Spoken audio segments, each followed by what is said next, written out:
When wiring a detached garage, it is important to understand the grounding requirements. Yes, a ground rod is needed at the garage. The ground rod provides a path for electrical current to flow safely into the earth in the event of a fault. This protects people and equipment from electrical shock. The ground rod should be at least 8 feet long and should be driven into the ground until it is flush with the surface. It should be located at least 6 feet away from the garage and any other structures. Regarding ground fault circuit interrupter protection, yes, a 2-pole ground fault circuit interrupter breaker can be used.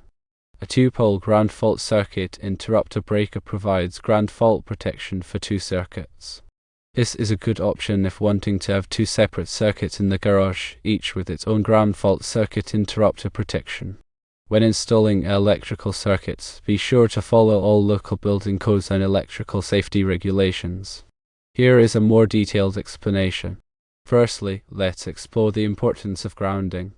Grounding creates a low impedance path for fault current to return to the source, allowing the overcurrent protection device such as a circuit breaker to quickly trip and clear the fault. Without proper grounding, fault currents could travel through unintended paths, such as a person touching a metal enclosure, leading to electrical shock. Secondly, the National Electrical Code or NEC provides specific guidelines for grounding and bonding electrical systems. Article 250 covers the requirements for grounding and bonding, ensuring electrical safety. For a detached garage, the NEC typically requires a grounding electrode system. Thirdly, the grounding electrode system usually consists of a ground rod, but it can also include other electrodes such as a ground ring, a concrete encased electrode, or a metal underground water pipe.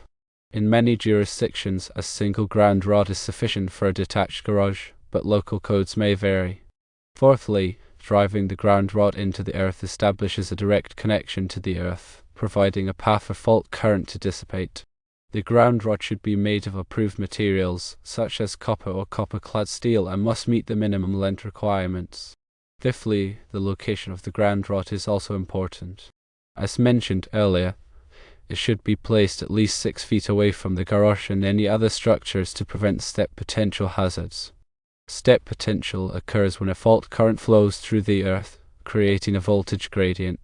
By keeping the ground rod away from frequently accessed areas, the risk of exposure to step potential is minimized. Sixthly, in addition to the ground rod, it is also crucial to bond all metal parts of the electrical system together. Bonding ensures that all metal enclosures, equipment, grounding conductors, and other conductive components are at the same electrical potential.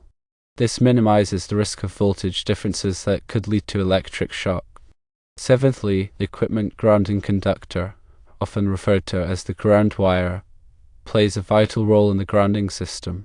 It provides a low impedance path for fault current to return to the source, tripping the circuit breaker. The equipment grounding conductor should be properly sized according to the overcurrent protection device and must be connected to all metal enclosures and equipment. Eighthly, now let's move on to ground fault circuit interrupters. Ground fault circuit interrupters are life-saving devices that protect against electrical shock. They work by monitoring the current flowing in the circuit and quickly interrupting the power if a ground fault is detected. A ground fault occurs when current flows through an unintended path to ground, such as through a person touching a live wire. Ninthly, ground fault circuit interrupters are particularly important in areas where there is a risk of moisture, such as garages, bathrooms, and kitchens. The NEC requires ground fault circuit interrupter protection in these areas to prevent electrical shock hazards.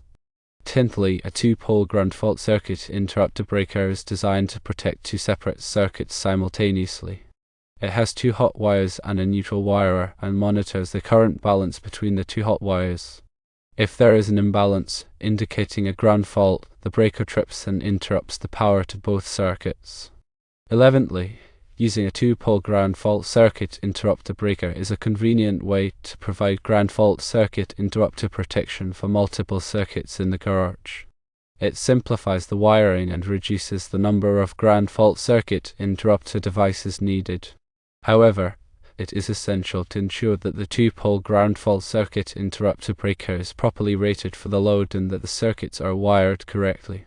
12thly, when wiring the detached garage, it is important to use the correct type and size of conductors. Underground feeder or UF cable is commonly used for underground wiring because it is designed to be buried directly in the ground.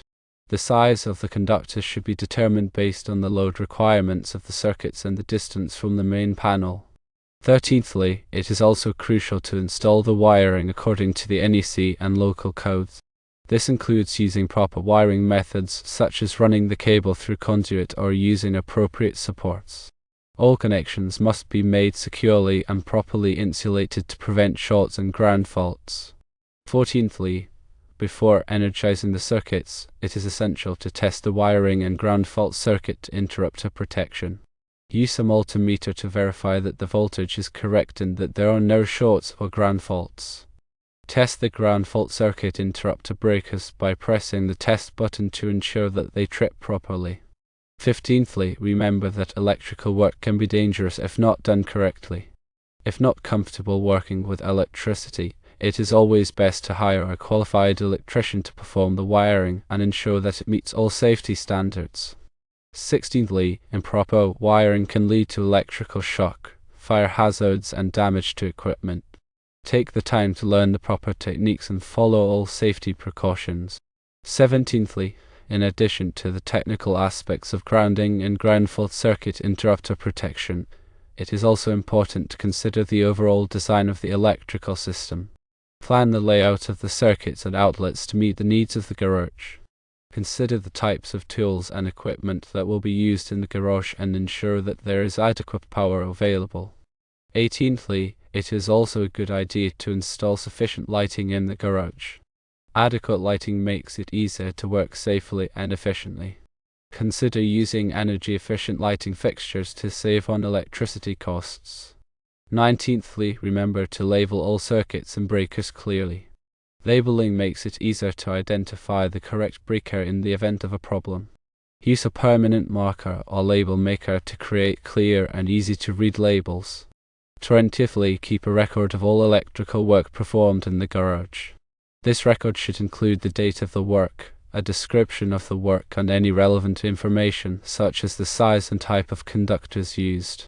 This record can be helpful for future maintenance and troubleshooting.